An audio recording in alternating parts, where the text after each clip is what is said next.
So last week, we all went to Disneyland. It's a 5-day trip. My 6-year-old took the $80 that he had saved from his allowance. And it was really interesting what happened next to watch how he navigated his savings while he was at the park. So first, we started giving him $6 a week because he's 6 years old. We started that earlier this year just because he was taking on a little more responsibility at home compared to his siblings. And he pretty much just put it in the bank every single week, didn't touch it, didn't think about it.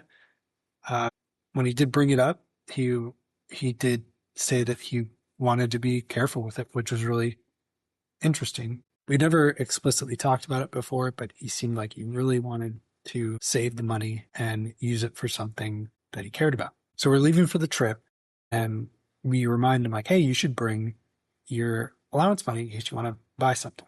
Because we told all the kids we'd buy them one item of clothing, and we'd let them get like a treat every day, like a popcorn, a churro, something like that. That's on mom and dad. And anything else is on the, we wanted to see like what would happen. So my oldest took his $80. We shored up our middle child because he does not get an allowance. He doesn't really do a whole lot around the house reliably yet. So we threw him, gosh, about $50, I think, just because it seemed unfair that he would go to Disneyland and watch his brother potentially buy things, and he just has no ability to do that. And then our youngest is too young to care about this sort of thing. So she was a non-issue with this. So the kids come to Disneyland, and the first day, I don't know what happened, but we're waiting in line, and it's just not moving. It took us an hour and 40 minutes to even get inside the park. So already like just super antsy, anxious to get inside. We walk in and we immediately turn to the left, and the first thing they want to do is buy something. They go straight to those bubble wands that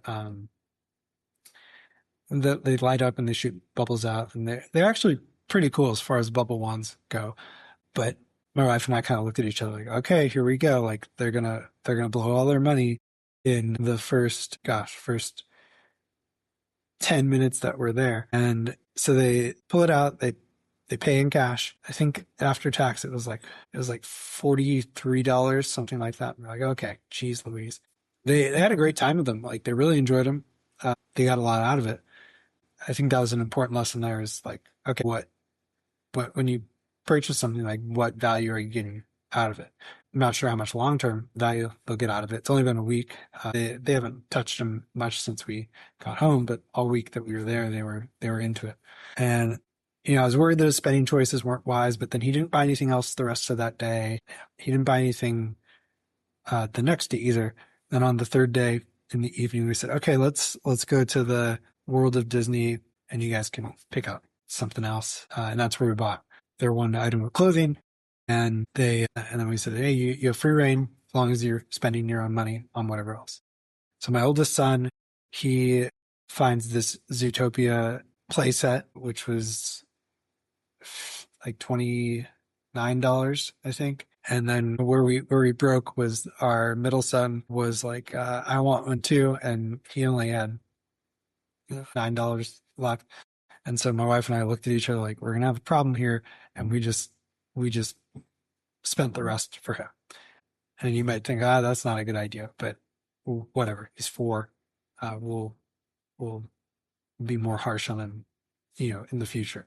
So they get the play sets, they get in to the Airbnb, they actually go to sleep. And then the next day they play with them a bunch, but they can't really work it on their own. They constantly have to ask us for stuff. They're like, okay, this is kind of a crappy purchase.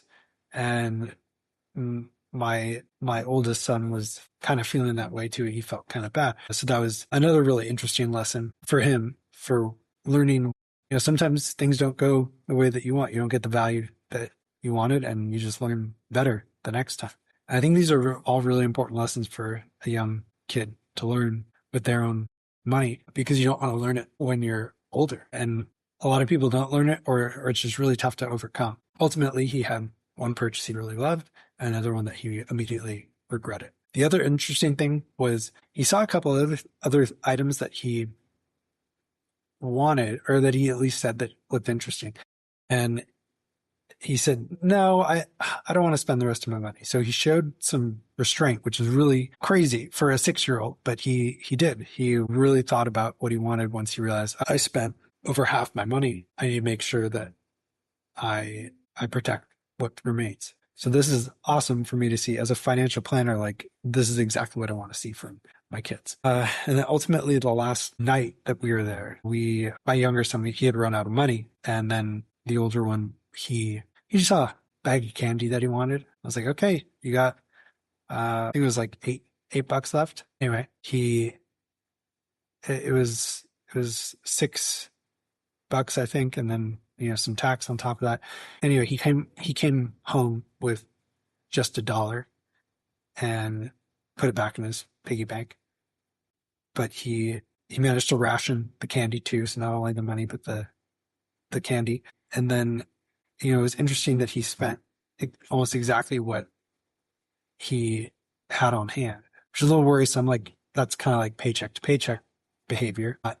Not overly worried. He's 6, but it was just interesting to see how important it is to set these conversations early and give them opportunities to see what they do when you take a step back. We didn't tell them they couldn't have anything. The only limitation was the number of dollars that they had, plus the fudge factor we gave for our younger one. Ultimately, it was really cool. There's lessons everywhere that can be taught on personal finance, and you can start at a super young age and make it really relevant to what they care about. The biggest takeaway, I would say, is give them an opportunity to make some mistakes. My son regretted one of the purchases. He didn't really beat himself up over it. He was just upset about it for, an hour, at least visibly upset. And then, who knows what's to come next, but certainly worth taking the time to watch what they do and then have a conversation about it afterwards.